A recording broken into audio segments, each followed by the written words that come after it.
is Mick Soft, and today I'm gonna be watching telly. We never had a TV when I was growing up. Mum always said that television was the Jap's eye of Beelzebub, and if I ever watched it, little demons would appear and suck my pancreas out through my ears and whip me with SCART cables. Oh, parents, eh? But since she went completely feral and vanished on Sidcup Golf Course, I've decided to risk a lingering demonic death, borrow Ken's old black and white from the spare room, and do a bit of research into TV, or, to give it its proper technical name, The nation's favourite programme between 1909 and 1978 was Balloon with a Face Drawn on It on BBC One, or the Public Hanging Channel, as it was then known. Balloon with a Face Drawn on It was briefly usurped in 1967 by the controversial Tripping with Toffs, in which a peer of the realm would ingest a huge quantity of hallucinogenics and address the My wife's nation. diaphragm, and it wants me. While everything changed during the Thatcher years with the arrival of rude wanker with no discernible talent. Nowadays, of course, the most popular show on television is You're All Fucking Doomed, so here are some tits. And there are 11 billion channels, all of them brilliant. So maybe we've learned something here today. No, Mick, I don't think that's quite right. Another 7 minutes at least. So, Yeah. That's it, keep going. what I'm going to do now is skin up, sit in an abandoned car and wait for despair to take hold. Perhaps it was idea particles seeping up from the telly into my head, or perhaps it was the spliff. Probably the spliff, actually. And suddenly, I had an idea. Ken, Yeah? you know, you do what you do with that, and I do what I do, and then you do more of what you do, and then it ends up on one of these. Yeah? Well, is there any way that it could end up on all of these? Everywhere? Do you know what I mean? No. Well, instead of ending up on just one, could it be like on all of them, everywhere? Do you get me?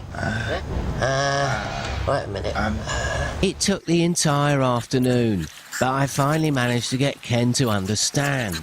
Could we, Mick Soft and Ken Towers, get the stuff we do actually shown on television?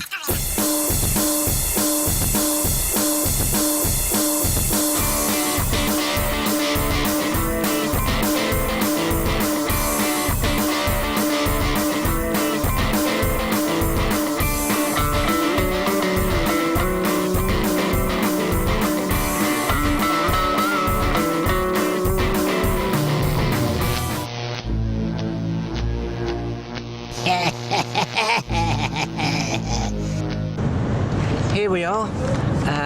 We're here to meet a lady called Jobby Spamgella Shergar, and she works for a company called BBC Desperate.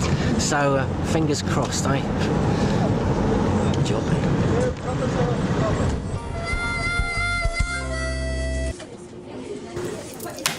Wow. I mean, wow. That was just so... Gosh, I mean, bloody heck. I've just come. Oh my God, I'm going to come again. I'm having multiple low-budget television orgasms. Clitty? Hi, Clitty, it's Jobby. Listen, I think I've got just what you're looking for. He's wonderful. A real character. Has this oldie-worldy homespun thing, you know. Does this sort of country bumpkin thicko act. It's just charming. I think he'd be a perfect host for that new show you'll be developing. That's right. The one with the naked ladies with the huge bosoms doing the gardening. What? Oh, right. Oh, I see. Oh, OK. Righto. Bye then, Clitty. Blast. Well, she's already given it to Portillo. Well, sorry, chaps. Fancy doing your own chat show?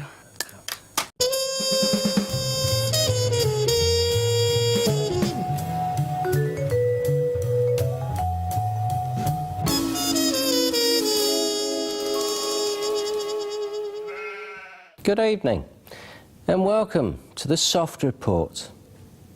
My guests tonight are Christopher and Peter Hitchens sharing a single body. Good evening. No, it bloody isn't. Dizzy Christ, winner of this year's Big Brother.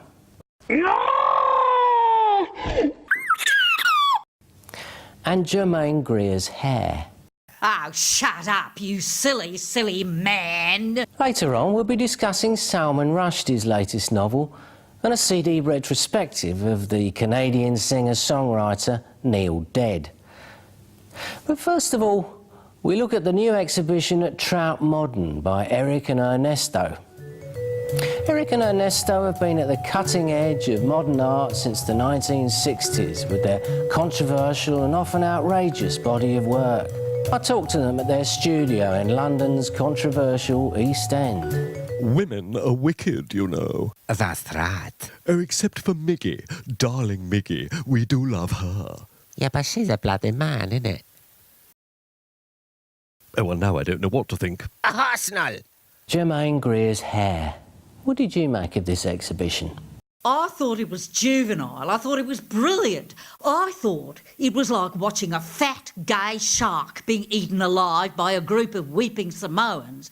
But most importantly, I thought, you silly, silly man. Christopher Peter, how did you feel, especially where some of the more extreme political imagery was concerned? Well, I thought it was interesting and provocative. No, it wasn't. And I thought it was daring and profound in its depiction of religion at odds with wildlife. No, it wasn't. Oh, you're just jealous because Father liked my book better than yours. Oh, yes, Father always liked you better, didn't he? Always gave you toffos. Never any toffos for Peter. Where are Peter's toffos? And how about you, Dizzy? I know you said you're no expert, but I'm sure you know what you like.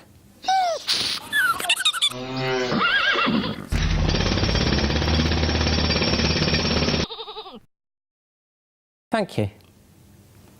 This week sees the release of a 72 CD box set by legendary maverick of country rock, Neil Dead.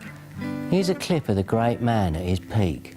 She sticks her finger in my inner ear.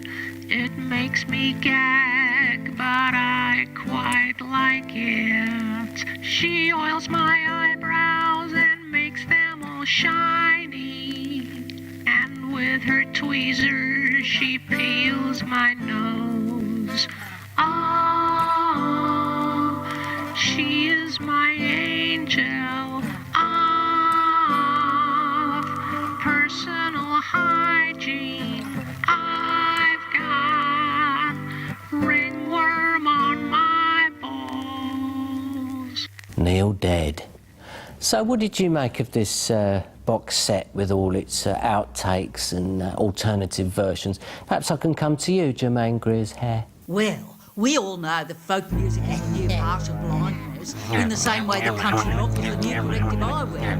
I slept with Neil Dead's hair when I was wild, brown and curly, and let me tell you, it was bloody dangerous. I mean, it had things living in it, like Tasmanians, for Christ's sake.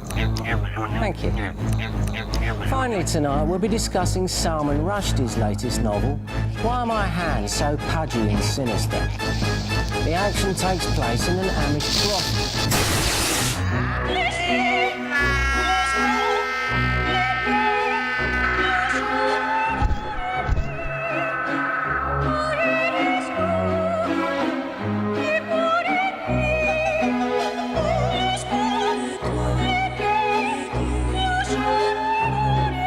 What the fuck was that? This is your fault, son. What the devil? Can someone make this crazy little man shut up? Hey, Jermaine Greer's hair. Fancy some fiercely ferret action. Yeah, go on then, you fussy little cumbox. Steaming, baby. Steaming. Yeah, read out the feminist subtext in that, you bastard. What are you doing, man? You were dreaming you were on fire. Get back behind the camera, man.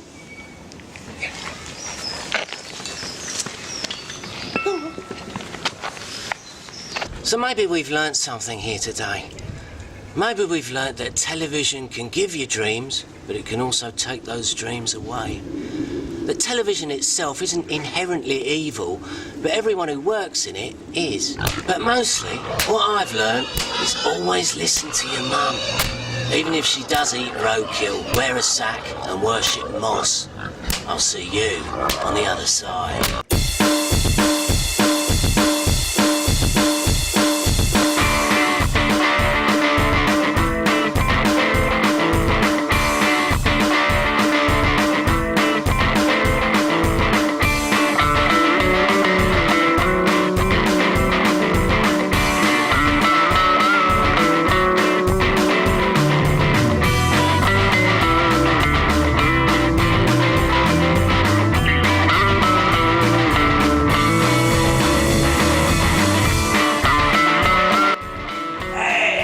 Fill you with my hot, salty salsa. How has it come to this? I am a professional actor. Hey, I've had enough. I've come. I'm going home.